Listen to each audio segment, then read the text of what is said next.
we're back from the break. It's a little bit after 5 o'clock. Happy holidays to you. Christmas is behind us. Now we're on our way to New Year's Eve. A couple things about candy canes. I mentioned it's National Candy Cane Day. It was not until 1900s that the candy canes came with red stripes. They appeared first in Sweden. The curvy shape of the candy cane is credited to a choir master who worked at the Cologne Cathedral in Germany. It is believed he bent the peppermint sticks to make it look like the canes that the shepherds used. All right, that's National Candy Cane Day. We're here with Kirk Cartozian, and I'm upset with you, Kirk. Uh-oh. I made a mistake, and you didn't correct me. I said something about the wine being grass-fed. I meant the cattle. You never offend the king when you're in the castle. That's what they say. Or something like that. But, I mean, this wine is really amazing. All right, so we're drinking Melbec, and obviously red wines, Malbecs go great with steak, and that's why we're drinking Melbec. The entraña is coming. Let's swirl it around in our nose, and yeah, that is good. It's very good, a little bit sweet. You ever been to Cuba? My friend Manny Almeida is here. Twice you've been to Cuba. Twice to Cuba.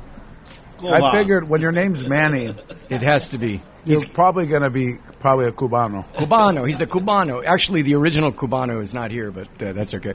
So we're here with Kirk Cartozian, and he is the owner of the Gaucho Grill. We're at the Pasadena location today, but there's locations throughout the area, nearby here in Anaheim. But we're at the Pasadena location today because we're celebrating post-Christmas here, Turtle. We did it. We finally made it past Christmas. I'm very excited about it. And we got New Year's. That means champagne next week. Are you guys doing anything for New Year's, by the way? I know it's always a big thing for restaurants. And you talked about your hours might be changing soon, too. So we're going to start with a brunch and lunch starting in the new year. Okay.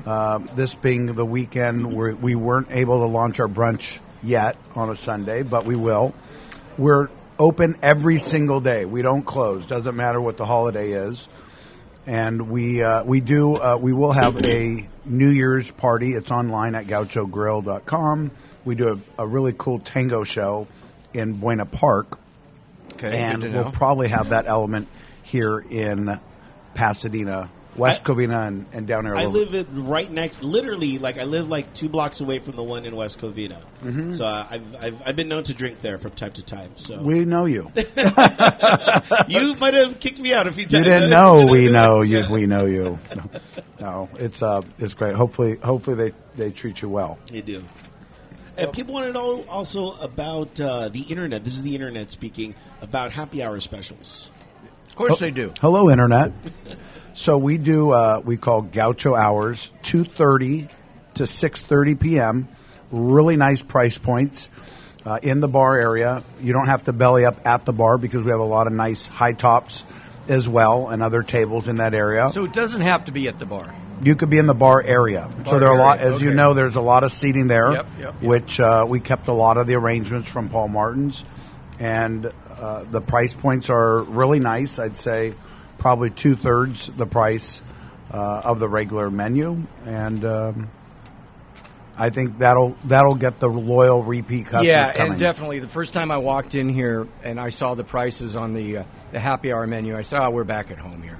And you got to, it's kind of probably a lost leader. Hopefully people come in, have a drink, go sit down, have one of those great steaks. Yeah, I mean, it introduces you to more people. They might not be ready or willing to spend a certain amount that night, and they might want something a little bit more casual. So what we like to do is we like to have volumes of people as repeat loyal customers and be bustling as many days and nights of the week as possible. So how does Kurt come up with the idea that you want to own an Argentinian restaurant? Have you been in the restaurant business before? One time. You got me mid-bite, Pete. No, I know. That's the thing about eating while you're doing the show. It's like, I love it. It's real, man. This is real conversation, So the answer is yes. But I got in the restaurant business in a different way. Manny would know. So I started working with the Porto family. Oh yeah, Betty. Porto's Bakery, doing new site locations for Porto's Bakery. I met Raul, her brother, in 2007. Right. and really just used a little bit of a forceful will, and we were able to get them to pull the trigger on a Downey location. Uh-huh. And thereafter, I got to work with them bringing Portos to Buena Park and West Covina. Wow. And then when I met my now business partner and his wife, who owned the Gaucho Grill name and brand, and they were in the middle of a crossroads of, what are we going to do? The old model is kind of tired and needs to be re-envisioned. Right. So we met. They were great to offer me the opportunity to be a part of Gaucho, and I never looked back. And that was in 2014. Right.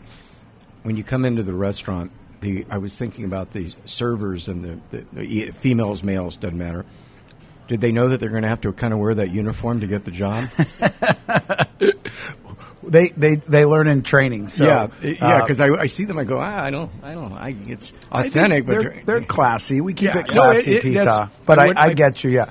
So we haven't had any complaints about our uniforms. No. There would be no complaints. But I feel very protected. I'm not gonna lie. I feel very protected with them. Like, these are like superheroes walking around. They are. Yeah. They are. Wow. Superheroes. What did you get? That's not yours. That's the that's Mercado. What is that? The Mercado, Manny? Yes, sir.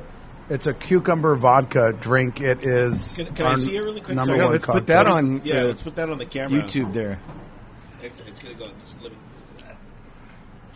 The market. Oh, Turtle, take it easy. Let him spill it. It's his equipment. Yeah. Wow. So any bestsellers that we can talk about so far? Anything you do the numbers probably every day? What's selling? So our steaks sell great. Yeah. Entraña is the best price point, but it's also the number one seller. It has probably the lowest margins for us because the demand for it across the country and the world has gotten huge. Steaks right now are crazy. One of our partners, sponsors on the show is Huntington Meats out on Fairfax at Farmers Market, and Jim's been on the show many times. And Jim has 35 restaurants that he actually sells meat to. It's all prime.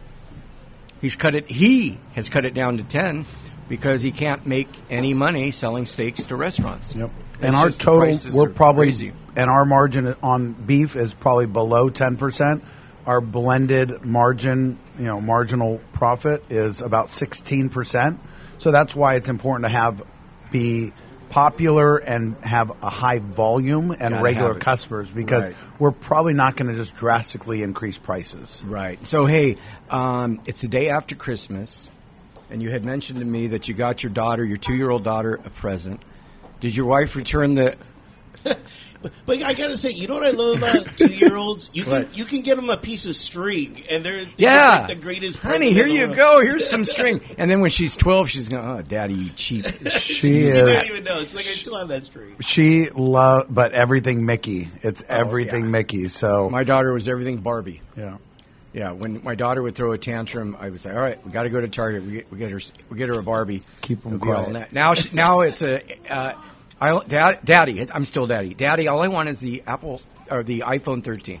That's all. The new Barbie. Yeah, that's all I want. How about a Barbie? Yeah, you know what? How about a Barbie?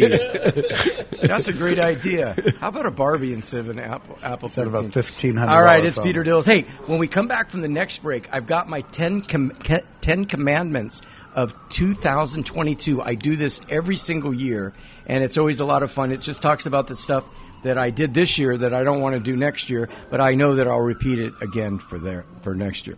It's Peter Dills. It is our show, the Peter Dills Show. We are live here. Turtle, he's trying to give you food.